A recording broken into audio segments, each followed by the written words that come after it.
First story, My Cosmic Wake-Up Call, 1972, Australia. It was just another ordinary Tuesday evening in July when my life changed forever. I was driving home from my late shift at the diner, taking the usual route along the winding country road that led to my small town on the outskirts of Melbourne. The radio was playing some old rock song, and I was absently tapping my fingers on the steering wheel, my mind drifting to mundane thoughts about what I'd make for dinner. That's when it happened. At first I thought it was just a reflection in my rear-view mirror, a brilliant blue light that seemed to come out of nowhere. But as I glanced up through the windshield, my heart nearly stopped. There, hovering above my car, was a pulsating orb of the most intense blue I'd ever seen. It was like looking into the heart of a star, but somehow it didn't hurt my eyes. I blinked hard, thinking I must be hallucinating from exhaustion, but when I opened my eyes, it was still there. In that moment, everything changed. The engine of my reliable old Holden suddenly sputtered and died, leaving me coasting in eerie silence. The radio cut out mid-song, replaced by a static that made the hair on the back of my neck stand up. Even the crickets and night birds that usually filled the air with their calls fell silent. It was as if the whole world had been put on pause, leaving just me and that impossible blue light. I sat there frozen in my seat, my knuckles white as I gripped the steering wheel. Time seemed to stretch and warp around me. I couldn't tell if seconds or hours were passing as that light hovered above, bathing everything in its unearthly glow. I wanted to run, to scream, to do something, but my body wouldn't respond. It was like I was trapped in amber, able to observe but not act. And then, as suddenly as it had appeared, the light vanished. The engine sputtered back to life, the radio blared, and the night sounds returned in a rush that was almost deafening after the unnatural silence. I sat there for a long moment, my heart pounding in my chest, trying to make sense of what had just happened. Had I fallen asleep at the wheel? Had I imagined it all? But deep down I knew something real, something beyond my understanding had just occurred. With shaking hands, I put the car in gear and drove home, constantly checking the rearview mirror, half expecting to see that blue light return. That night I tossed and turned, replaying the event in my mind. I told myself it was just stress, just my imagination running wild, but a part of me knew better. A part of me knew that this was just the beginning. For weeks after that first encounter, I tried to convince myself it had been nothing more than a vivid daydream. I threw myself into my work, took on extra shifts at the diner, anything to keep my mind occupied. But no matter how hard I tried, I couldn't shake the feeling that something fundamental had shifted in my world. I found myself scanning the night sky whenever I was outside, jumping at unexpected flashes of light. My friends noticed the change in me, commenting on how distracted and jumpy I'd become. I brushed off their concerns, not knowing how to explain what had happened without sounding like I'd lost my mind. But then, exactly 1 month after that first night, it happened again. This time, I wasn't driving. I was at home, getting ready for bed, when that familiar blue light flooded through my bedroom window. Before I could even react, before I could even think to be afraid, I felt a strange sensation, like I was being pulled apart and put back together at the same time. The world around me blurred and shifted, and suddenly, I wasn't in my bedroom anymore. I found myself standing in a vast, glowing sphere. The walls if you could call them that, pulsed with the same ethereal blue light I'd seen before. But this time, I wasn't alone. They were there. Figures, unlike anything I'd ever seen or imagined. They were tall, impossibly thin, with skin that seemed to shimmer and shift like the surface of an opal. Their eyes, God, their eyes, were huge and black, seeming to look right through me and into the core of my being. I wanted to scream, to run, but I was rooted to the spot, unable to do anything but stare in awe and terror. As I stood there, frozen in place, the beings began to communicate with me. But it wasn't like any communication I'd ever experienced before. There were no words, no sounds.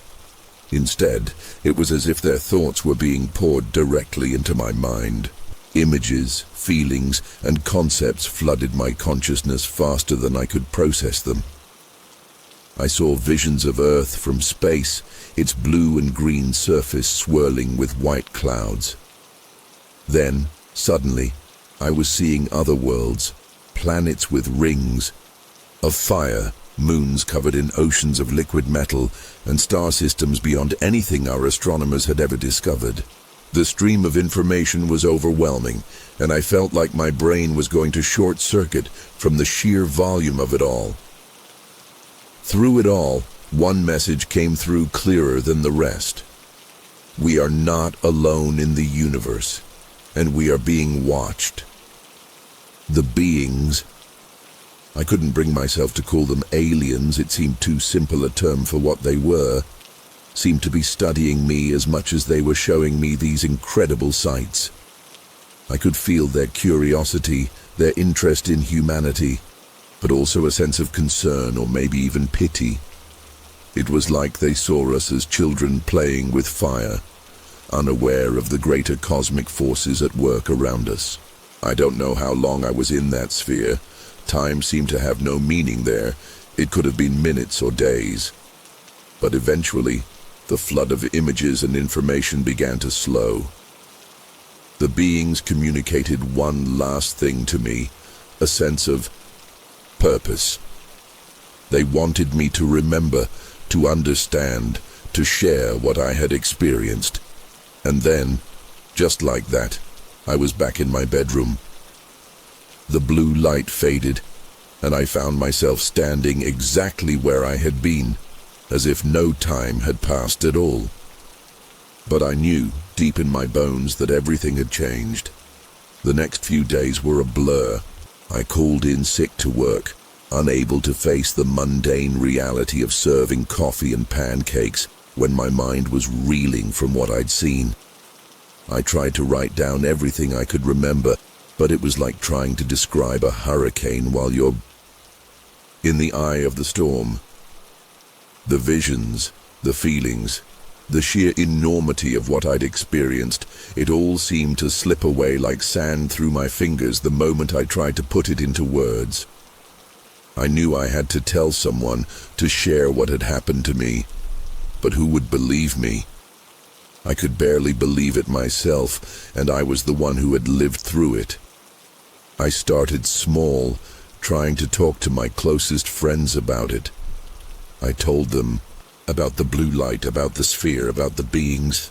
I described the visions I'd seen, the feelings I'd experienced, but the reactions were always the same: concern, disbelief, and in some cases outright mockery.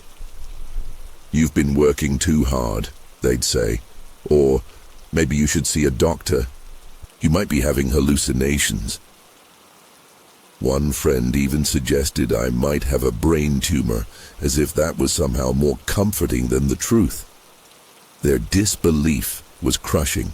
I felt more alone than I ever had in my life, carrying the weight of this incredible secret that no one would believe.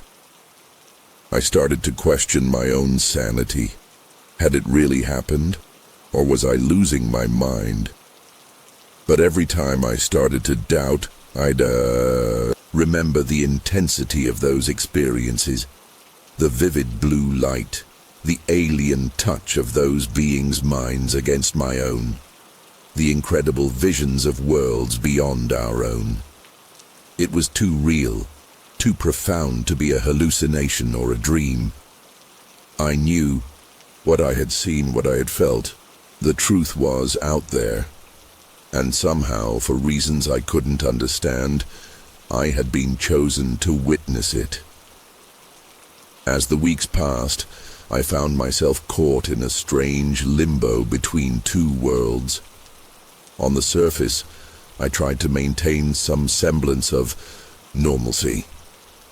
I went back to work, smiled at customers, and made small talk with coworkers. But inside, I was constantly reliving those moments in the sphere, trying to make sense of what I'd seen and felt. I became obsessed with astronomy, spending hours poring over books and websites about distant planets and galaxies. Every new discovery, every strange phenomenon reported in the news seemed like a potential connection to what I'd experienced. I started keeping a journal, trying to capture every detail I could remember before it faded. Late at night, when the world was quiet, I'd sit at my kitchen table, scribbling furiously, drawing diagrams of the beings and the incredible worlds I'd seen. Sometimes I'd catch myself staring at the sky, half hoping, half dreading to see that blue light again. It was like living with one foot in each world. The mundane reality of small-town Australia and the vast, mind-bending universe I now knew existed beyond our planet. The isolation was the hardest part. I couldn't talk to anyone about what had happened without being met with skepticism or concern for my mental health. My relationships began to suffer. Friends started to drift away, put off by my new obsessions, and the distant look they said I often had in my eyes. Even my family started treating me differently, walking on eggshells around me as if I might shatter at any moment. I couldn't blame them. From the outside, I must have seemed like I was losing it. But how could I explain that I wasn't falling apart? I was expanding, my understanding of the universe growing in ways I could barely comprehend. I started seeking out others who claimed to have had similar experiences. I joined online forums, attended UFO conventions, and even considered reaching out to researchers in the field. But every time I shared my story, I felt a sense of disappointment. Their experiences, while strange, seemed so mundane compared to what I had been through. Lights in the sky, lost time, vague memories of examinations. None of it came close to the profound cosmic journey I had experienced. I began to realize that what had happened to me was truly unique, and that realization only deepened my sense of isolation. Then, about 6 months after my second encounter, something happened that shook me to my core. I was at work, in the middle of a busy lunch shift, when I suddenly felt a presence in my mind. It was like a gentle touch, a whisper of consciousness that I immediately recognized. They were back. But this time, they hadn't taken me anywhere. Instead, they were communicating with me right there, as I stood frozen between tables, coffee pot in hand. The diner faded away, and once again, my mind was flooded with images and sensations. I saw Earth from orbit, but this time, something was different. There was a sense of urgency, of impending change. I saw ice caps melting faster than any climate model had predicted, storms of unimaginable power brewing over warming oceans, and shifts in the planet's magnetic field that would have profound consequences for all life. But beyond these visions of Earth, I saw something else, a cosmic event, vast and incomprehensible, hurtling towards our solar system. I couldn't understand exactly what it was, but I knew it was important. potentially life-changing for all of humanity. And somehow, I knew that I had a role to play in preparing for what was to come. The vision ended as abruptly as it had begun. I found myself back in the diner, surrounded by the clatter of dishes and the chatter of customers. Only a few seconds had passed, but I felt like I had aged years. My hands were shaking so badly I had to set down the coffee pot before I dropped it. I mumbled something about feeling sick and rushed to the bathroom, where I splashed cold water on my face and tried to make sense of what I'd just experienced. This wasn't just about me anymore. Something big was coming, something that would affect everyone on Earth. And for some reason, these beings had chosen me to carry this knowledge. The weight of that responsibility felt crushing, but at the same time, I felt a strange sense of purpose. Whatever was coming, I had to find a way to prepare, to warn others. But how? In the days following that vision at the diner, I felt like I was walking around with a ticking time bomb in my head. The urgency of what I'd seen consumed me. I couldn't sleep, couldn't eat. Every time I closed my eyes, I saw those images of global upheaval and cosmic change. I knew I had to do something, but what? Who would believe me? I started small, trying to subtly bring up climate change and environmental issues in conversations with customers at the diner. I'd casually mention a news article I'd read about melting ice caps or increasing storm intensity. Most people just nodded politely and changed the subject. A few engaged in discussion, but even they seemed to view these issues as distant problems, nothing that would affect them personally anytime soon. It was maddening. I wanted to grab them by the shoulders and shake them, to make them understand the gravity of what was coming. But I knew that would only make me look crazy. And then no one would listen at all. I tried writing letters to local politicians and environmental organizations, carefully omitting any mention of alien encounters and focusing instead on the urgency of addressing climate change. Most of my letters went unanswered. The few responses I did receive were polite form letters thanking me for my concern, but offering no real action or engagement. As my frustration grew, so did my desperation to find someone, anyone, who would take me seriously. I started spending more and more time online, diving deep into forums and chat rooms dedicated to everything from climate science to conspiracy theories. I shared my visions, carefully at first, then with increasing urgency as I felt time slipping away. The reactions were mixed. Some people dismissed me outright as a troll or a lunatic. Others seemed intrigued but skeptical. A few latched onto my story, incorporating it into their own wild theories about government cover-ups and secret alien alliances. None of it felt right. None of it was helping. One night, after hours of fruitless online discussions, I found myself sitting on my back porch, staring up at the stars. The vastness of the universe had once filled me with awe. Now it just reminded me of how small and powerless I felt. As I sat there, a shooting star streaked across the sky. For a brief, irrational moment, I thought it might be them returning, but it was just a meteor burning up in the atmosphere. I felt tears of frustration welling up in my eyes. "Why me?" I whispered to the uncaring sky. "Why show me all this if I can't do anything about it?" As if in answer, I felt a sudden, warm presence in my mind. It wasn't as overwhelming as before, more like a gentle reminder. I saw flashes of my experiences, the blue light, the sphere, the beings, the visions. But this time, I also saw myself. I saw the passion in my eyes when I talked about what I'd learned, the determination in my actions as I tried to spread the word. And I understood. They hadn't chosen me because I had some special power to change the world overnight. They'd chosen me because I wouldn't give up, because I would keep trying, keep pushing, no matter how hard it got. With this realization came a sense of calm I hadn't felt in months. I took a deep breath, letting the cool night air fill my lungs. I knew what I had to do. I couldn't force people to believe me or to take action. But I could keep sharing what I knew, in whatever ways I could.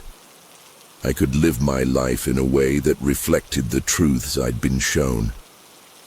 Maybe I couldn't single-handedly save the world, but I could be a pebble that starts a ripple. The next day, I woke up with a new sense of purpose. I started by making changes in my own life. I researched ways to reduce my carbon footprint and implemented as many as I could.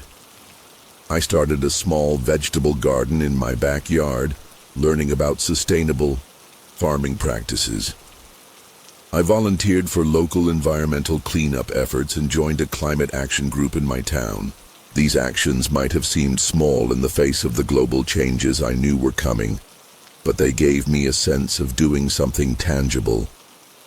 And more importantly, they gave me opportunities to talk to people, to share my knowledge and concerns, in a way that didn't immediately set off their crazy person alarms.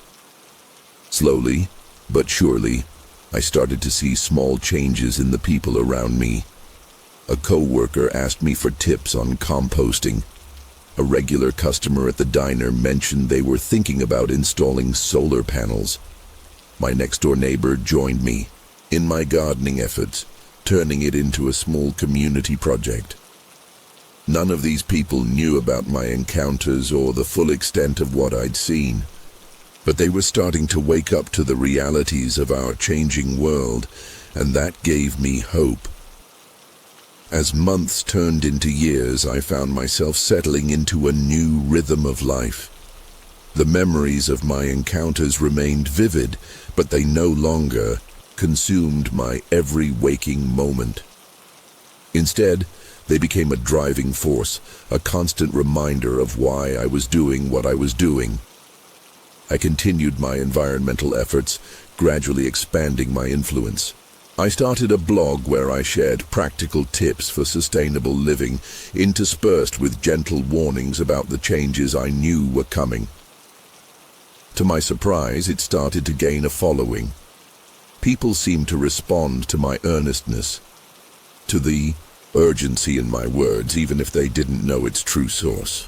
I was careful never to mention my experiences directly, but I think some of that cosmic perspective seeped into my writing, giving it a unique flavor that set it apart from other environmental blogs. One day, out of the blue, I received an email from a local high school teacher. She had been following my blog and wanted to know if I'd be willing to come speak to her environmental science class. I was terrified at the prospect of public speaking, but I knew I couldn't pass up the opportunity. Standing in front of that classroom, looking out at those young faces, I felt a surge of emotion. These kids were the future, the ones who would have to deal with the changes I'd seen.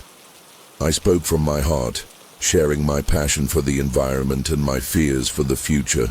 I didn't tell them about the aliens or the visions, of course, but I let some of that otherworldly perspective color my words. To my amazement, they listened. They asked questions, engaged in discussions. Some of them even came up to me afterward, eager to know how they could get involved in environmental efforts. That school visit turned out to be a turning point. Word spread, and soon I was being invited to speak at other schools, community centers, and local events. I still worked at the diner. I needed to pay the bills after all, but increasingly my free time was devoted to this new calling. I found myself becoming something of a local celebrity, known as the passionate environmentalist with the strange, compelling way of talking about the earth and our place in the cosmos. As my profile grew, so did the challenges. There were skeptics. Of course, people who dismissed climate change as a hoax or who saw environmentalism as a threat to their way of life. I received angry emails, faced hostile questions at events. Once a group of climate change deniers showed up at one of my talks, heckling me and trying to disrupt the event. But for every negative encounter, there were dozens of positive ones. People who thanked me for opening their eyes, for giving them hope, for inspiring them to take action. I started to see real changes in my community. More people recycling, more demand for sustainable products, more support for environmentally friendly policies. It wasn't enough to stop the global changes I knew were coming, but it was something. It was progress. Through it all, I kept waiting for another encounter, another vision. Some nights I'd find myself standing in my backyard, looking up at the stars, half hoping to see that familiar blue light. But it never came. At first, this absence worried me. Had I done something wrong? Had I failed in some way?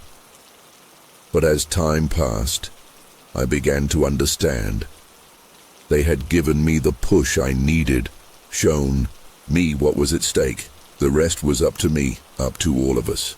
It's been over a decade now since that first encounter on the dark country road. So much has changed since then, both in the world and in my own life. The environmental changes I saw in those visions are becoming increasingly apparent to everyone. Extreme weather events are more frequent, sea levels are rising faster than predicted, and the world is finally starting to wake up to the reality of our situation.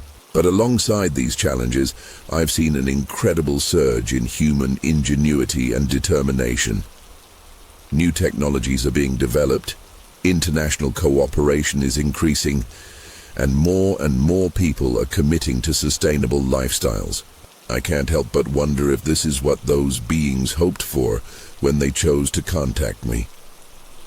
Did they know that by showing one person the truth, they could set off a chain reaction of awareness and action? I'll probably never know for sure. I still think about them often, those enigmatic beings who changed my life so profoundly. I wonder if they're still watching us, if they're pleased with the progress we're making or frustrated by how slowly we're moving. Sometimes, I even wonder if there are others out there like me, people who've been shown the bigger picture and are working in their own ways to make a difference. But mostly, I focus on the work that still needs to be done. I've accepted that I may never have another encounter, never get any more answers about who they were or why they chose me, and that's okay. They gave me a gift, a purpose, a mission, a glimpse of the incredible universe we're a part of. What I do with that gift is up to me. As I sit here writing this, on another quiet night, much like the one when it all began, I can't help but reflect on the journey I've been on. From a scared, confused diner waitress to a passionate environmental advocate, it's not a path I ever could have imagined for myself. There are still nights when I wake up in a cold sweat, the memory of those cosmic visions leaving me breathless with their intensity. There are still days when the weight of what I know feels almost unbearable, when the slow pace of change makes me want to scream the truth from the rooftops. But then, I'll see a news report about a breakthrough in renewable energy, or get an email from a young person inspired by one of my talks, and I'll remember why I keep going. I don't know what the future holds.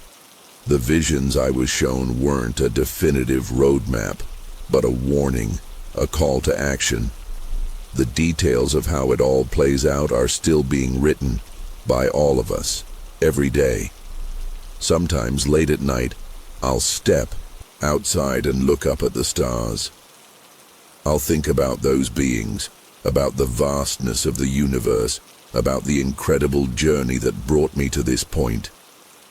And I'll whisper a quiet thank you for the knowledge, for the purpose, for the chance to make a difference. I don't know if they can hear me, or if they're even still out there.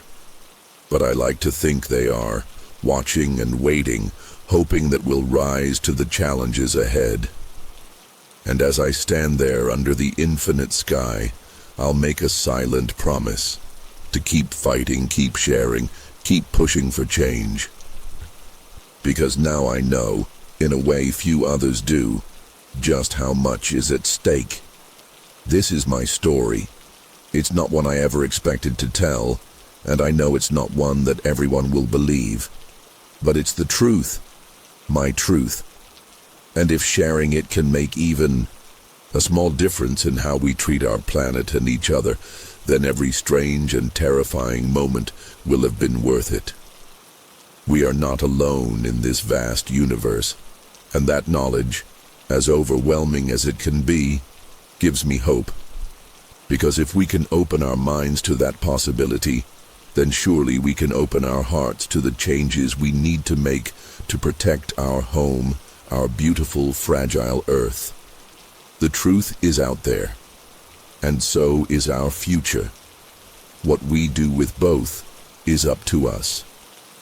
Second story, The Haunting of Harravilliers Farm, 1979, France. It was just another ordinary Tuesday morning in Harravilliers. I remember it clearly because I had woken up earlier than usual, feeling restless after a night of tossing and turning. The air was crisp, and a thin layer of mist clung to the fields surrounding my farmhouse. I decided to take advantage of the early start and check on the crops before breakfast. As I stepped outside, the dew-covered grass crunched beneath my boots, and I inhaled deeply, savoring the earthy scent of the countryside. Little did I know that in a matter of minutes, my entire world would be turned upside down. I made my way towards the eastern field, where I had recently planted a new batch of wheat. The sun was just beginning to peek over the horizon, casting long shadows across the landscape. That's when I saw it. At first, I thought my eyes were playing tricks on me, a result of the early morning haze and lack of sleep. But as I blinked and squinted, the object came into sharper focus. There, nestled in the middle of my field, was something that defied explanation. It was metallic, gleaming in the soft morning light, with a shape unlike anything I had ever seen before. My first thought was that it must be some kind of military device, perhaps a new experimental aircraft that had made an emergency landing. But deep down, I knew this was something entirely different, something not of this world. I stood there, rooted to the spot, my heart pounding in my chest as I tried to make sense of what I was seeing. The object was roughly disc-shaped, but with strange protrusions and angles that seemed to shift and change as I looked at it. It rested silently on the ground, showing no signs of movement or activity. I debated whether to approach it or run back to the house and call for help. That's when I saw them. At first I thought they were animals, maybe some kind of strange birds or rodents scurrying around the base of the object. But as I focused on them, I realized with a jolt of terror that they were nothing like any creatures I had ever encountered. They were small, no taller than a child, with bodies that seemed to shimmer and blur at the edges. Their movements were impossibly quick and fluid, as if they were gliding rather than walking. But it was their eyes that truly chilled me to the core. They glowed with an otherworldly light, pulsing and shifting in color like living gemstones. I watched, paralyzed with fear and fascination, as these beings moved around the object with purpose, seemingly oblivious to my presence. They appeared to be examining the ground, touching the wheat stalks with long, spindly fingers. I couldn't tell if they were collecting samples or performing some kind of mysterious ritual. The silence was oppressive, broken only by the pounding of blood in my ears and my own ragged breathing. I don't know how long I stood there, watching this impossible scene unfold before me. It could have been minutes or hours. Time seemed to lose all meaning in the face of something so utterly alien.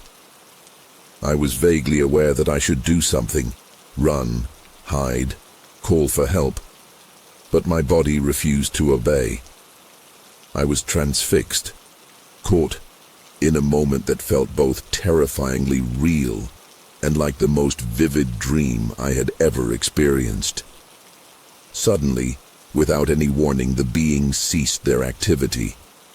As if responding to some unheard signal, they turned in unison and began to move back towards the object. Their movements were even faster now, blurring into streaks of light that hurt my eyes to follow. I blinked, and in that split second, they were gone, vanished into the metallic craft as if they had never been there at all. A low hum began to emanate from the object, so deep that I felt it in my bones rather than heard it with my ears. The air around it seemed to ripple and distort, like heat waves rising from hot asphalt. And then, in a movement so smooth and quick that my mind struggled to process it, the craft rose into the sky. There was no burst of flame, no deafening roar of engines. One moment it was on the ground, and the next it was ascending rapidly, picking up speed as it climbed higher and higher. I craned my neck, watching as it shrank to a pinprick in the sky before vanishing completely, leaving not a trace of its existence behind. The entire encounter had happened in complete silence, adding to the surreal nature of the experience. As the reality of what I had just witnessed began to sink in, I felt my legs give way beneath me. I collapsed to the ground, my body trembling uncontrollably as waves of shock and disbelief washed over me. The wheat field around me looked exactly as it had before, undisturbed and peaceful in the early morning light. If it weren't for the lingering feeling of otherworldliness that hung in the air, I might have been able to convince myself that I had imagined the whole thing, but I knew, with a certainty that shook me to my core, that what I had seen was real. I don't know how long I sat there, trying to process the impossible events of the morning. Eventually, I managed to gather enough strength to stand on shaky legs and make my way back to the house. Every few steps, I found myself looking over my shoulder, half expecting to see the craft return or the strange beings emerge from the wheat. But there was nothing, just the familiar landscape of my farm, now forever changed in my eyes. As I approached my house, I noticed something that made my blood run cold. The clock on the kitchen wall showed that it was nearly noon. Somehow, without my realizing it, hours had passed since I first stepped outside. I had lost time, a realization that sent a fresh wave of panic through me. What had happened during those missing hours? Had I been taken aboard that craft? The thought was too terrifying to contemplate, yet I couldn't shake the feeling that there was more to this encounter than I could remember. In the days that followed, I tried to go about my normal routine, but everything felt off. Colors seemed slightly wrong, sounds were muffled and distorted, and I constantly felt as if I was being watched. I found myself avoiding the eastern field, making excuses to tend to other parts of the farm instead. But curiosity and a nagging sense of unfinished business eventually drew me back to the site of the encounter.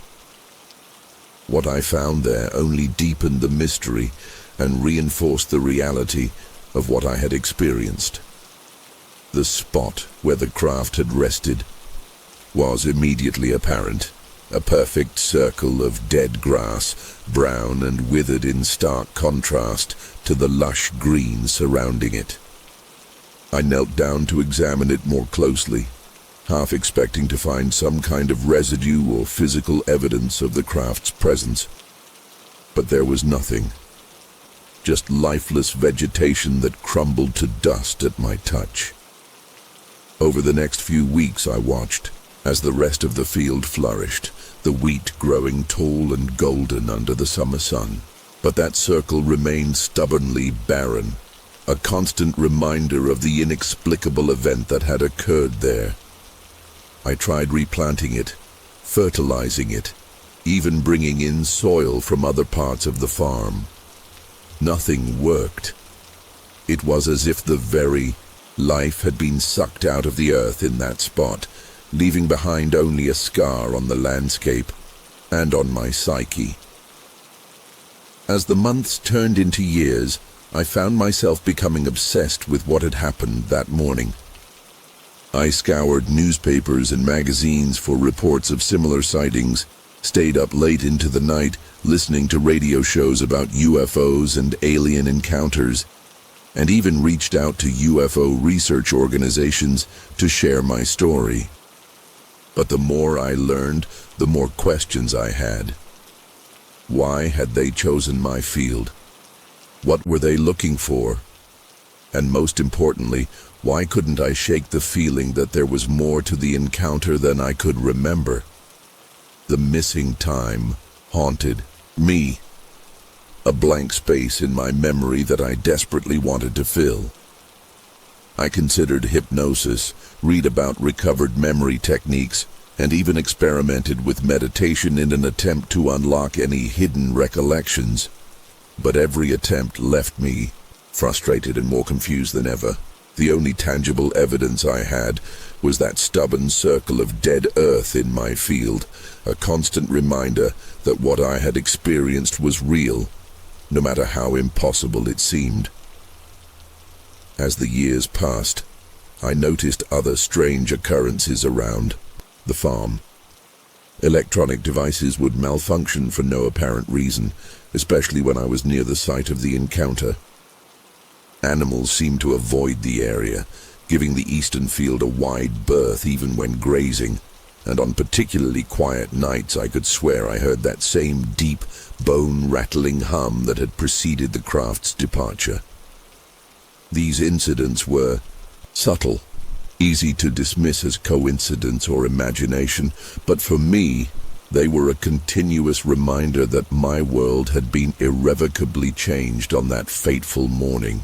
The impact of that day reached far beyond just my farm and my own psyche. I found myself growing increasingly isolated from my neighbors and the local community. At first, I tried to share my experience, desperate for someone to believe me or offer some kind of explanation.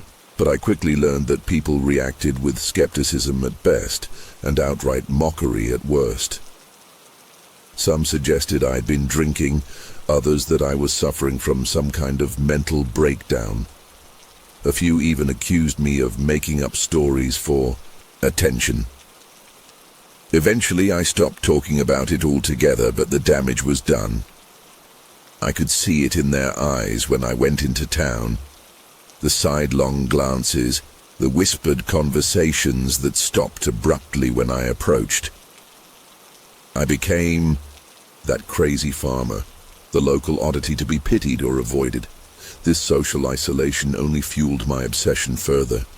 With fewer distractions and social obligations, I devoted more and more time to researching UFO phenomena and trying to make sense of what had happened to me.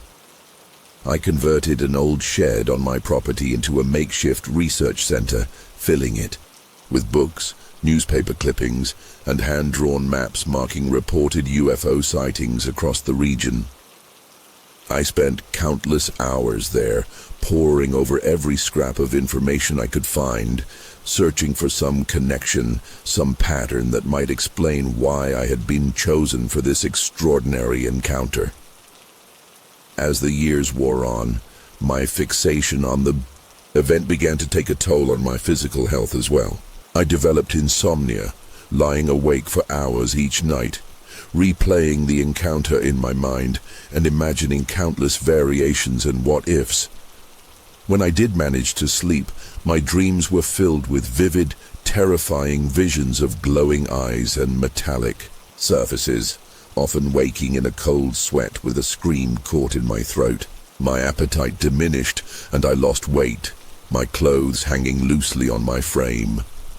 Dark circles appeared under my eyes, and my hands developed a constant tremor. I knew I was spiraling, that my obsession was consuming me, but I felt powerless to stop it. The need to understand, to find some closure, had become as essential to me as breathing. I began to neglect my farm work, letting fields go unplanted and machinery fall into disrepair. The once prosperous farm that had been in my family for generations began to show signs of decay and abandonment, but I couldn't bring myself to care.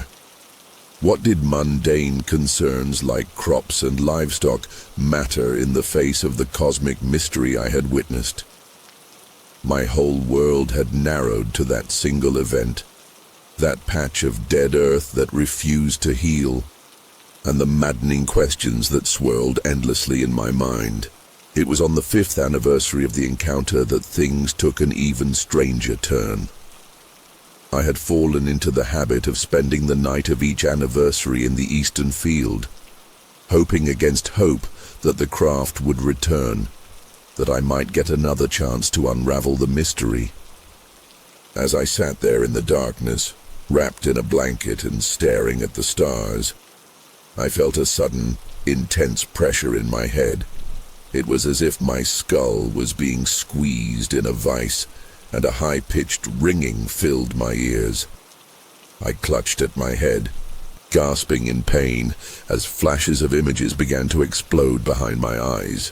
I saw fragmented glimpses of sterile metallic rooms, felt phantom sensations of cold instruments against my skin, heard snatches of an incomprehensible language that seemed to bypass my ears and speak directly into my mind.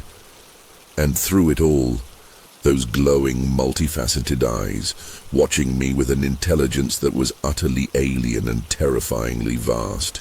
The experience lasted only moments, but when it passed, I found myself lying on the ground, my body drenched in sweat and my nose bleeding. As I struggled to sit up, I realized with a mixture of elation and terror that I had finally recovered a piece of those missing hours. But this fragment of memory, rather than providing answers, only deepened the mystery and left me with a bone-deep certainty that whatever had happened to me during that lost time was far more profound and disturbing than I had ever imagined. In the wake of this memory flash, my obsession reached new heights. I became convinced that the key to unlocking the full truth of my experience lay in somehow triggering more of these recovered memories. I dove headfirst into every pseudo-scientific and fringe theory I could find: sensory deprivation, experimental drugs, even attempts at self-hypnosis. I turned my bedroom into a makeshift laboratory, covering the windows with tinfoil to block out all light and filling the space with an assortment of dubious devices claimed to enhance psychic abilities or facilitate communication with extraterrestrial intelligences. My days became a blur of bizarre experiments and increasingly desperate attempts to recapture that moment of revelation. I'd sit for hours in complete darkness, playing recordings of various tones and frequencies, hoping to stumble upon the right combination to unlock my suppressed memories. Other times, I'd spend entire nights staring at optical illusions and abstract patterns, convincing myself that hidden messages from my alien encounters were encoded within them.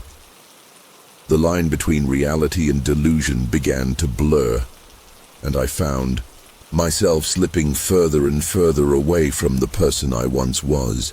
It was during one of these marathon sessions of self-experimentation that I had my second major breakthrough, or breakdown, depending on how you look at it.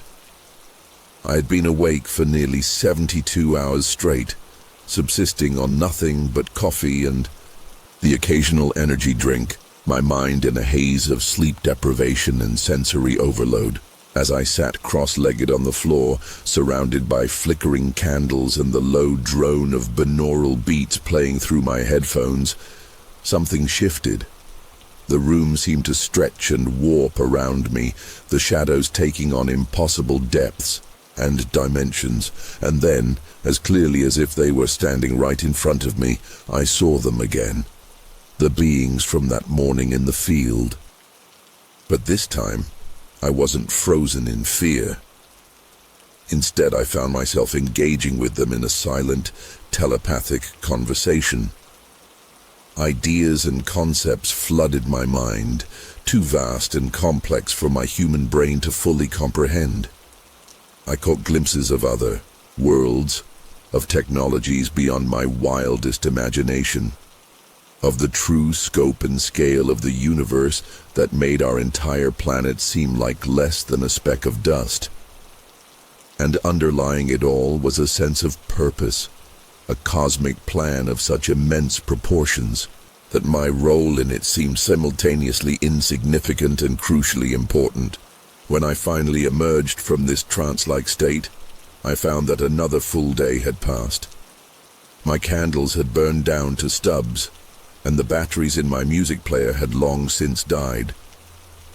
I was parched, starving, and could barely stand. But I felt more alive and certain than I had in years. I scrambled for pen and paper, desperate to record every detail of this revelation before it could slip away. For hours, I wrote feverishly, filling page after page with diagrams, equations, and stream of consciousness ramblings about the nature of reality and humanity's place in the cosmos. Looking back at these notes now, much of it is incomprehensible, a mad jumble of half-formed ideas and impossible concepts. But at the time, it all made perfect sense. I was convinced that I had been chosen as a conduit, a messenger tasked with preparing humanity for some great cosmic event that was yet to come.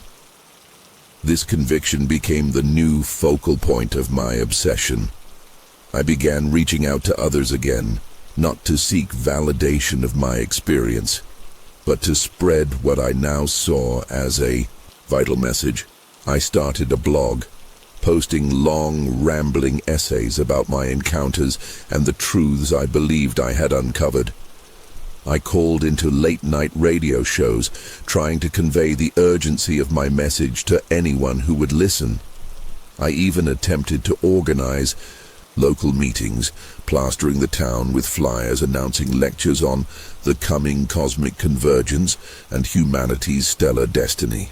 My renewed attempts to spread my message were met with even more skepticism and concern than my initial claims about the encounter. Family members I hadn't spoken to in years suddenly began calling, their voices filled with worry as they urged me to seek professional help. The local sheriff, a man I'd known since childhood, started making regular wellness checks at my farm, his eyes filled with a mixture of pity and wariness as he surveyed the state of my once prosperous property. But I was beyond caring about their opinions or concerns. I knew I had been entrusted with a truth greater than any of them could comprehend, and I was determined to fulfill what I saw as my cosmic duty. As my behavior became increasingly erratic, I began to notice strange occurrences that only reinforced my beliefs. Electronic devices would malfunction around me more frequently, often in ways that seemed to confirm my theories. I'd turn on the radio to hear snippets of conversations that seemed directly relevant to my thoughts at that moment. Numbers would appear in strange patterns, on license plates, in newspapers, on digital clocks, that I was certain held some deeper significance. The line between coincidence and cosmic signal blurred completely in my mind. Every random event transformed into another piece of the grand puzzle I was trying to solve. It was around this time that I began to experience what I can only describe as physical changes. I noticed that my eyesight had improved dramatically. I no longer needed the reading glasses I'd worn for years. My hearing became more acute, to the point where I could pick up sounds from impossibly far distances. Most strikingly, I developed an uncanny sense of direction and time. Without looking at a clock, I could tell you the exact time down to the minute. I could point unerringly towards true north, even indoors or on the cloudiest of days. These new abilities both thrilled and terrified me. Were they a result of my contact with the beings? Had they altered me in some fundamental way during those missing hours? Or was this the next stage in human evolution, triggered by my cosmic awakening? I spent hours documenting these changes, convinced that they were further proof of my special role in whatever grand plan the universe had in store. But with these enhanced senses came new torments. The constant sensory input became overwhelming at times. I could hear the electrical hum of power lines from miles away, see ultraviolet patterns on flowers that no one else could perceive. Sleepless nights became even more unbearable as I lay awake, listening to the sound of grass growing and insects burrowing in the earth outside my window. The world had become almost painfully vivid, every moment a cascade of information that threatened to drown me. As months passed, my grip on conventional reality continued to slip. The boundaries between my waking life and my dreams became increasingly blurred. I would find myself waking up in strange locations, with no memory of how I'd gotten there. Sometimes it was just a different room in my house. Other times I'd come to awareness standing in the middle of my fields, or even miles from my property, with no idea how long I'd been walking. During these episodes, I'd often find my pockets filled with strange objects, oddly shaped stones, twisted pieces of metal, or pages covered in writings I didn't remember penning. I began to wonder if these were more than just episodes of sleepwalking or dissociation. Were the beings still contacting me, taking me on journeys my conscious mind couldn't comprehend? Was I traversing dimensions in my sleep, bringing back artifacts from other realities? The possibility both excited and terrified me. I started keeping a detailed log of these occurrences, meticulously documenting every unexplained absence and mysterious object. I created elaborate charts and diagrams, convinced that if I could just find the right pattern, I would unlock the final piece of the cosmic puzzle. My farm fell into complete disrepair as I devoted every waking moment to this new obsession. Fields lay fallow, buildings crumbled, and livestock wandered freely, untended. But in my mind, I was engaged in work far more important than mere agriculture. I was decoding the secrets of the universe itself. It's been decades now since that fateful morning in the field, and I find myself at a crossroads. The fervor of my obsession has cooled somewhat with age, replaced by a weary acceptance of the mystery that has defined my life. The dead circle in my field remains, a constant reminder of an event that both ruined and defined me. I've watched as the world around me has changed, as technology has advanced and society has evolved. And through it all, I've waited for the return of the beings, for some final revelation that would make sense of everything I've experienced. But that moment has never come.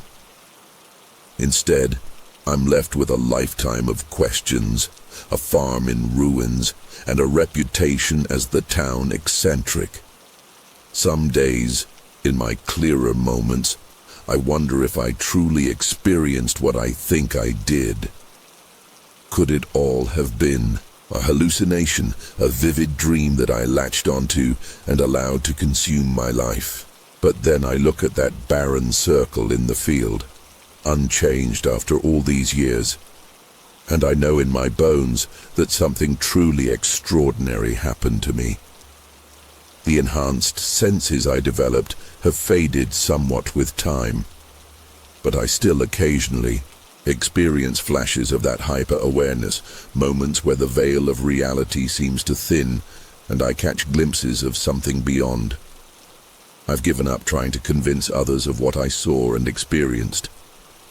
The few remaining friends and family members who still speak to me have learned not to bring up the subject, treating it like a harmless eccentricity of an old man.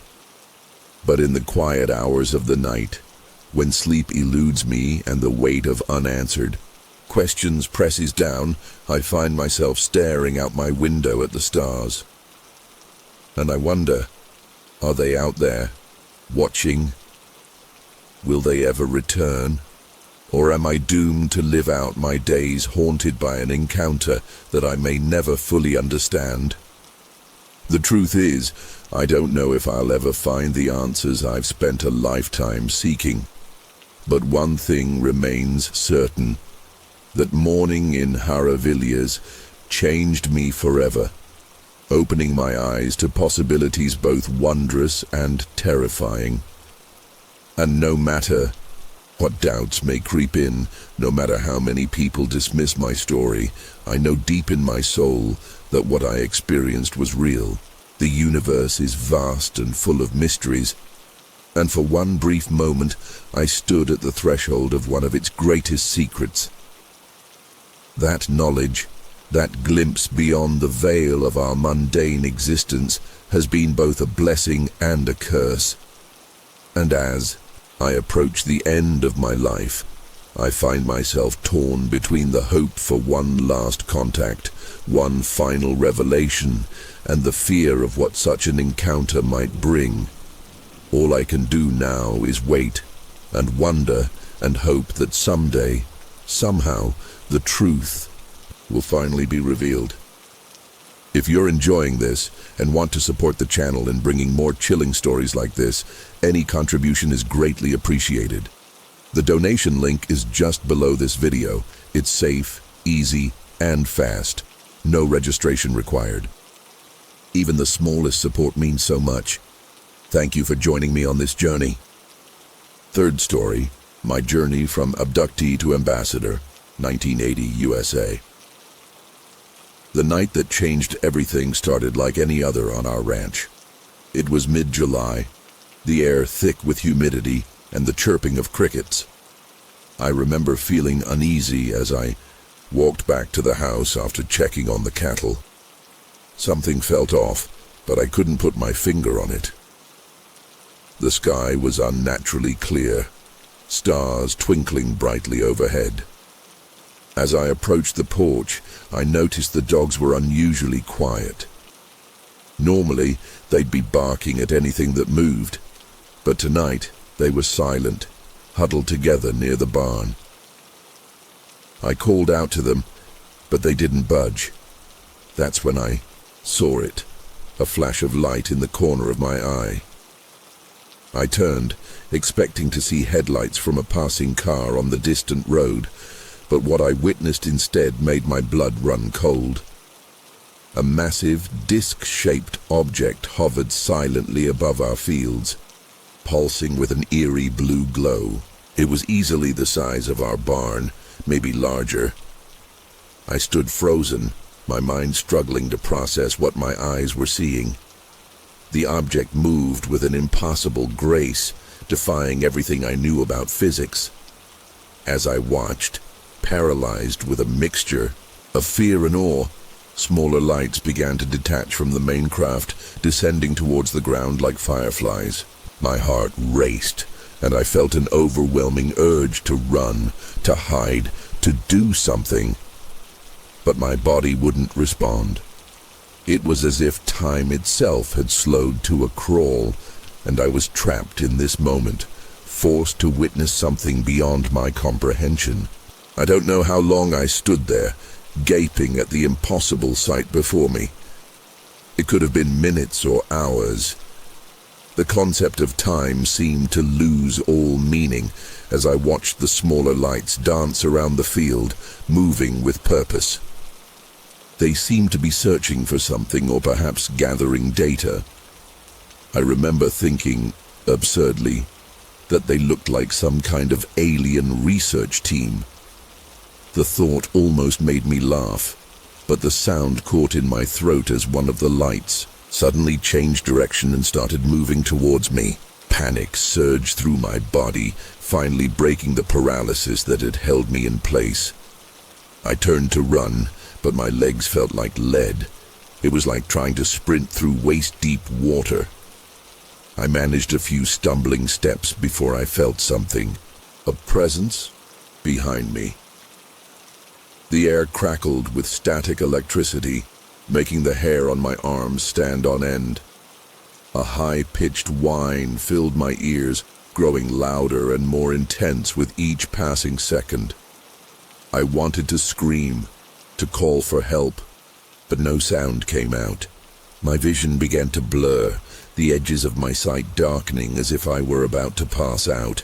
The last thing I remember before losing consciousness was a blinding white light enveloping me, and an overwhelming sensation of weightlessness, as if gravity itself had ceased to exist. When I came to, I was lying face down in the grass, the taste of dirt in my mouth. My head throbbed, and every muscle in my body ached as if I'd run a marathon. Slowly, painfully, I pushed myself up to a sitting position and looked around. The sun was just beginning to rise, painting the sky in shades of pink and orange. I blinked, confused. Hadn't it just been the middle of the night? As my mind cleared, the memories of what I'd witnessed came flooding back. The craft, the lights, the feeling of being lifted. I scrambled to my feet, scanning the area for any sign of the otherworldly visitors. But there was nothing out of the ordinary, just our fields, the barn, and the house in the distance. Had it all been a dream, a hallucination? But if that were the case, why was I out here in the field, covered in dirt and dew? And why couldn't I account for the missing hours? As I stumbled back towards the house, I noticed something that made my blood run cold. In the soft earth near where I had been lying, there was a perfect circle of flattened grass, about 20 feet in diameter. The plants within the circle were bent and swirled in an unnatural pattern, as if they had been subjected to some intense force. I knelt down to examine it closer, my hand trembling as I reached out to touch the affected grass. It felt cold, almost metallic, and there was a faint smell of ozone in the air. This was real. It had happened, and I had no idea how to process what I had experienced. As the days passed, I struggled to come to terms with what had happened that night. I found myself constantly on edge, jumping at every unexpected sound or movement. Sleep became elusive, plagued by vivid nightmares of bright lights and faceless beings. I couldn't shake the feeling that I was being watched, even in the safety of my own home. My family noticed the change in me, but I couldn't bring myself to tell them what I'd seen. How could I explain something I barely understood myself? Instead, I threw myself into researching, spending hours online reading about UFO sightings and alien encounters. Some of the stories I found eerily mirrored my own experience, which was both comforting and terrifying. But it was the physical changes that really started to freak me out. Strange bruises appeared on my body, in places I couldn't explain. Perfectly, Circular marks, about the size of a dime, dotted my arms and legs, and then there were the nosebleeds, frequent, unpredictable, and heavy. I'd wake up in the middle of the night, my pillow soaked with blood. The doctor couldn't find anything wrong with me, chalking it up to stress and suggesting I take some time off work. But I knew better.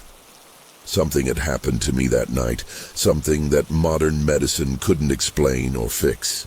About a week after the incident, I started experiencing vivid flashes of memory. They would come without warning, hitting me like a freight train and leaving me disoriented and shaken. In these flashes, I saw fragments of what had happened during those missing hours. Sterile white rooms with curved walls. Strange symbols that seemed to shift and change as I looked at them. And the beings. Tall, slender creatures with large almond-shaped eyes that seemed to peer right into my soul. Their skin was pale, almost translucent, with a slight bluish tinge. They moved with a fluid grace that was both beautiful and unsettling. In my memories, I was lying on some kind of table, unable to move, but fully aware of my surroundings. The beings communicated without speaking, their thoughts somehow transmitted directly into my mind. They were curious about us, about humans. They wanted to understand how we think, how we feel, what makes us tick. But their methods were cold, clinical. They probed and prodded, seemingly oblivious to my fear and discomfort. I remembered needles, strange devices that hummed and pulsed with energy, and a searing pain behind my eyes that felt like it was splitting my skull in two. These memories left me gasping for air, my heart pounding so hard I thought it might burst out of my chest. I wanted to believe they were just nightmares, products of an overactive imagination. But deep down, I knew they were real. I had been taken, examined, and returned, and I had no idea why. As weeks turned into months, I found myself growing increasingly isolated. I couldn't relate to the everyday concerns of my friends and family anymore. How could I care about bills or work drama when I knew there were beings out there with technology beyond our wildest dreams? I became obsessed with trying to understand what had happened to me and why. I set up cameras around the property, hoping to catch evidence of the visitors if they returned. I spent nights sitting out in the field where I'd seen the craft, waiting and watching. My family thought I was losing my mind. Maybe I was, but I couldn't let it go. I needed answers. And then, about 3 months after my encounter, something happened that changed everything. I was out checking the cameras late one night when I saw a familiar blue glow on the horizon. My heart leapt into my throat as I watched a disc-shaped craft slowly descend towards our property. This time, I was ready. I had a camera in my hand, and I started snapping pictures as fast as I could. The craft hovered for a moment, then suddenly accelerated with impossible speed, disappearing into the night sky. I stood there shaking with adrenaline and disbelief. I had proof, actual photographic evidence of what I'd seen. As I hurried back to the house to download the images, I felt a mix of vindication and terror. I wasn't crazy. They were real. And they were back. The photos I captured that night were unlike anything I'd ever seen before. The craft was clearly visible, its metallic surface reflecting the moonlight in a way that seemed almost otherworldly. There was no mistaking it for a conventional aircraft or a natural phenomenon. I spent hours analyzing every pixel, every detail. The more I looked, the more convinced I became that this was irrefutable proof of extraterrestrial visitation. But as my excitement grew, so did my paranoia. Who could I trust with this information? Would anyone even believe me?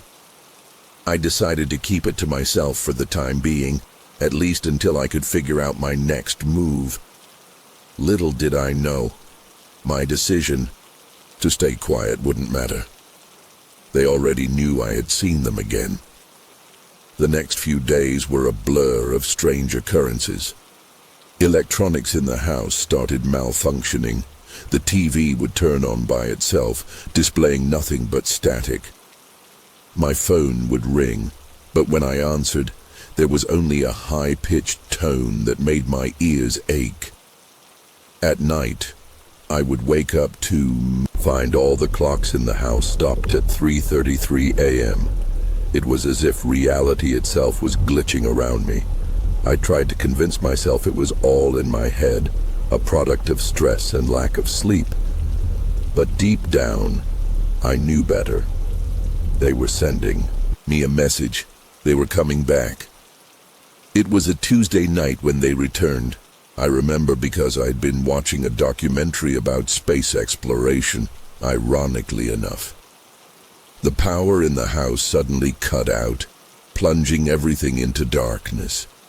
At first I thought it was just another power outage, but then I saw the familiar blue glow through the window.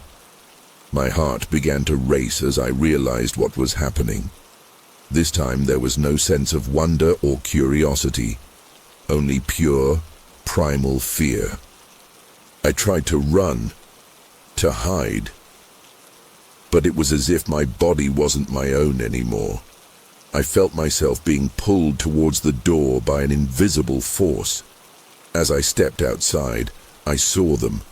3 tall, slender figures standing in my yard, their large eyes reflecting the eerie blue light of the craft hovering above. I wanted to scream, to fight, to do anything, but I was paralyzed. One of the beings approached me, its movements fluid and graceful. It reached out a long, slender hand and touched my forehead. Instantly, my mind was flooded with images and sensations. I saw stars and galaxies, strange worlds with impossible landscapes. I felt the vastness of the universe and the insignificance of our tiny planet. And through it all, I heard a voice in my head, not in words, but in pure thought and emotion. They were trying to communicate, to make me understand something of vital importance. But the information was too much, too alien for my human brain to process.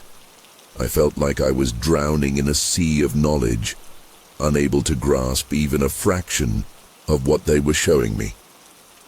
The next thing I knew, I was waking up in my bed, sunlight streaming through the windows. For a moment I thought it had all been a dream. But then I noticed the dirt on my feet, the leaves in my hair. And there, on my nightstand, was an object I had never seen before. It was small, about the size of a marble, and seemed to be made of some kind of iridescent metal. When I picked it up, it felt warm to the touch and seemed to pulse with an inner light. I knew without a doubt that this was something they had left behind, a tangible piece of evidence that what I had experienced was real. But what was it? What was its purpose? As I sat there, turning the object over in my hands, I felt a strange sense of calm wash over me. The fear and paranoia that had been my constant companions for months seemed to melt away. In its place was a sense of purpose, a feeling that I had been chosen for something important. I didn't understand why they had taken me, why they had shown me what they did, but I knew that my life would never be the same. I was now a part of something bigger than myself, something that stretched beyond our world and into the stars. And, as terrifying as that thought was, it was also incredibly exciting. I knew that my journey was far from over. In fact, it was just beginning. In the days that followed, I found myself drawn to the mysterious object left behind by the aliens. I couldn't bring myself to tell anyone about it, not even my closest family members. It felt like a secret I had to protect, a burden I alone had to bear. I spent hours studying it, trying to decipher its purpose. Sometimes, when I held it in my hand and concentrated hard enough, I could swear I felt something. A faint vibration, a whisper of energy that seemed to resonate with something deep inside me. It was as if the object was trying to communicate, but I lacked the ability to understand its language. One night, as I sat in my room turning the object over in my hands, something extraordinary happened. The room around me seemed to fade away, replaced by a vast expanse of stars. I felt myself floating, weightless, in the vacuum of space. Panic gripped me for a moment before I realized I could breathe normally. As I floated there, marveling at the impossible sight before me, I saw something that took my breath away. A massive structure, unlike anything I'd ever seen or imagined, loomed in the distance. It was like a city in space, a sprawling complex of geometric shapes and pulsing lights that defied human architecture. I knew somehow that this was their home, or at least one of their outposts in the vastness of the cosmos. As quickly as it had appeared, the vision faded, leaving me back in my room, gasping and covered in sweat. The object in my hand felt warm, almost hot to the touch. I realized then that this wasn't just a souvenir or a random artifact. It was a key, a link between their world and ours. The visions continued, becoming more frequent and more intense with each passing day. Sometimes they were beautiful, showing me wonders beyond imagination. Planets with rings of fire, nebulae that danced with color, life forms so alien and yet so beautiful they defied description. Other times, the visions were terrifying. Glimpses of cosmic horrors that made me question everything I thought I knew about the universe. I saw civilizations rise and fall in the blink of an eye, entire galaxies consumed by forces I couldn't comprehend. Through it all, I felt the presence of the beings who had taken me. They were guiding me, showing me these things for a reason, but I couldn't figure out what that reason was. The strain of these experiences began to take its toll. I lost weight. Dark circles formed under my eyes from lack of sleep. My family was worried sick, convinced I was suffering from some kind of mental breakdown. How could I explain to them what was really happening? Who would believe that I was being shown the secrets of the universe through an alien artifact? I began to wonder if I was losing my grip on reality. Maybe they were right. Maybe I was going crazy. But then something happened that changed everything once again. One night, as I lay in bed staring at the ceiling, unable to sleep, I heard a voice. Not with my ears, but in my mind. Clear as day, as if someone was standing right next to me. "It's time," the voice said. "We need you." And just like that, I knew. This wasn't madness. This wasn't a delusion. This was real. And it was happening. Now, heart pounding, I got out of bed and got dressed. I didn't know where I was going or what I was about to do, but I felt compelled to move, to act. The alien object seemed to pulse in my hand, guiding me. I snuck out of the house, careful not to wake anyone. The night was eerily quiet. No crickets chirping, no wind rustling the leaves. It was as if the whole world was holding its breath, waiting for what was about to happen. I walked out to the field where I had first encountered the craft. the object in my hand growing warmer with each step. As I reached the center of the field, I saw them. 3 of the tall, slender beings standing in a triangle formation. Their large eyes gleamed in the moonlight, and I felt a mixture of fear and awe wash over me. One of them stepped forward, extending a long, slender hand towards me. Without hesitation, I reached out and took it. The moment our hands touched, my mind exploded with information. I saw the history of their race, spanning millions of years. I saw the rise and fall of countless civilizations across the galaxy. I saw the threats they faced, cosmic forces beyond comprehension, dark energies that threatened to unravel the very fabric of reality. And I saw why they had chosen me, why they had been preparing me all this time. They needed a bridge, a connection between their world and ours. They needed someone who could understand both sides, who could help facilitate the contact that was coming. Because it wasn't just about me anymore. It was about the fate of 2 civilizations, theirs and ours. As the flood of information subsided, I found myself gasping for air, my mind reeling from the sheer magnitude of what I had just experienced. The being in front of me released my hand and I stumbled backward, overwhelmed by the weight of the knowledge now residing in my brain. They had shown me their purpose, their mission, and it was both terrifying and awe-inspiring. Our planet, our entire solar system, was on the brink of a cosmic event that could potentially wipe out all life as we knew it. The aliens, I now knew, they called themselves the Archai, had been monitoring Earth for centuries, watching our development and waiting for the right time to make contact. That time was now, and I was to be their ambassador. The realization hit me like a ton of bricks. How could I, a simple ranch owner, possibly bear this responsibility? As if sensing my doubt, one of the Archai stepped forward.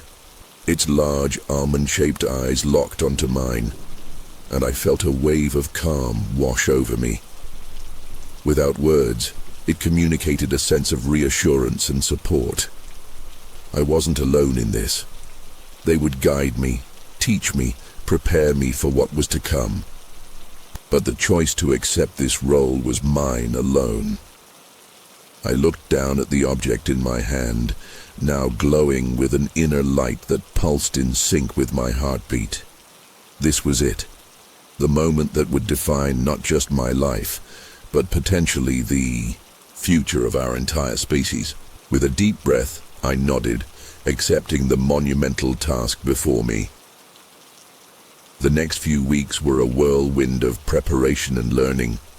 The Archai visited me nightly, using the object, which I now knew was called a synaptic resonator, to transfer vast amounts of knowledge directly into my mind.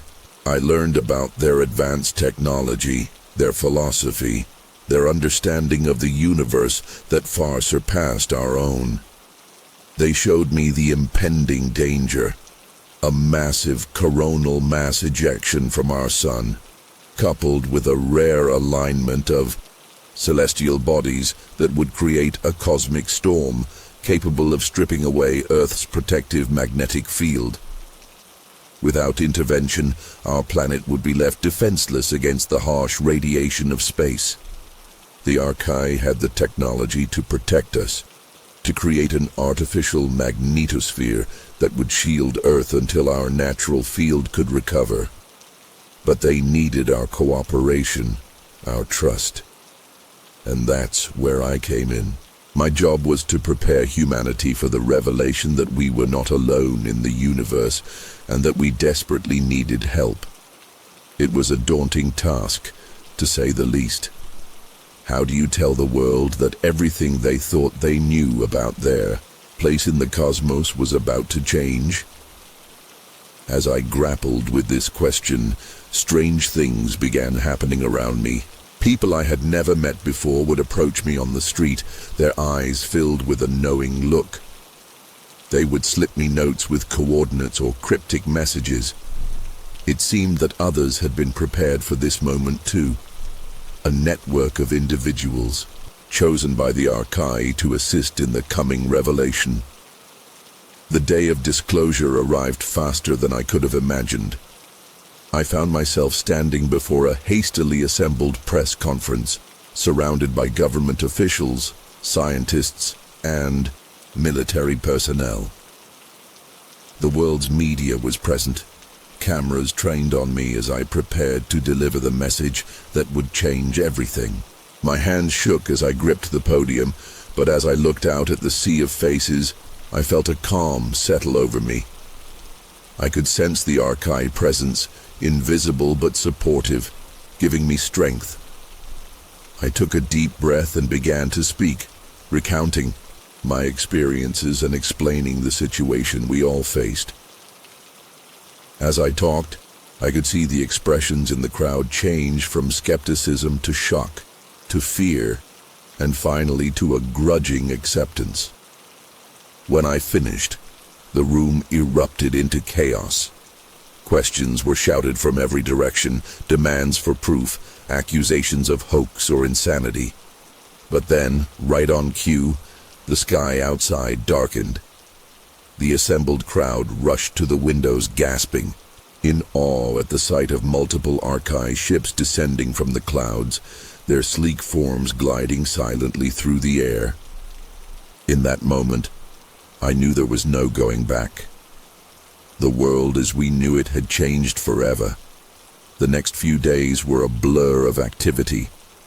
Governments scrambled to respond, religions grappled with the implications, and ordinary people tried to come to terms with the new reality. Through it all, I worked tirelessly, acting as a bridge between the Archai and humanity, explaining, reassuring, and preparing our world for the monumental task ahead. As weeks turned into months, the initial shock of the revelation began to fade, replaced by a sense of purpose and unity I had never seen before in humanity. Countries that had been at odds for decades now worked together, pooling resources and knowledge to prepare for the coming cosmic storm. The Archai shared their technology freely, helping us to upgrade our infrastructure and develop new forms of clean energy. It wasn't all smooth sailing, of course. There were those who resisted, who saw the aliens as a threat rather than saviors. Conspiracy theories ran rampant, and I found myself the target of both adoration and hatred. But for every person who feared change, there were many more who embraced it with open arms. I watched in amazement as our cities transformed, gleaming, towers of advanced materials rising into the sky, designed to channel and distribute the protective energy field the Archai would create. Our understanding of science and the universe expanded exponentially. Centuries of progress compressed into mere months. As the day of the cosmic storm approached, I felt a mix of anxiety and excitement. Everything we had worked for was about to be put to the test. The night before, I stood on a hilltop overlooking my old ranch, now a bustling command center for the Earth Defense Initiative. The Archai ship hovered silently above, its presence both reassuring and surreal. As I watched, the sun set on what might be the last normal day in Earth's history. I couldn't help but reflect on how far we'd come. From a simple rancher terrified by strange lights in the sky to the linchpin in humanity's greatest challenge. The synaptic resonator hummed in my pocket, a constant reminder of the incredible journey that had led me here. Whatever happened, tomorrow I knew that nothing would ever be the same. But for the first time since that fateful night in the field, I felt truly at peace. We were not alone in the universe, and together we would face whatever the cosmos threw our way.